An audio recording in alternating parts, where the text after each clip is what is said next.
If you are unable to send money with Chime's Pay Anyone feature, the issue is likely due to insufficient funds, reaching a transfer limit, or incorrect recipient details, or a security block.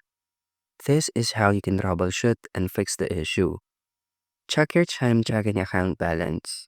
You must have enough money in your account to cover the transfer amount. You can move money from your savings account to your checking account within the app if needed. Also, regarding the transfer limits, Chime has daily and monthly limits for pay anyone transfers. To check your specific limit, go to Profile, head to Account Info, and view the limits in the Chime app. If you have reached the limit, you will need to wait until it resets, usually the first of the month or next day. Double check the recipient's information too, for any typos before sending. Transfers to Chime members cannot be cancelled once they are sent, so accuracy is really crucial here. If for security reasons, Chime may block a specific transfer if it appears suspicious. You can try the transfer again later.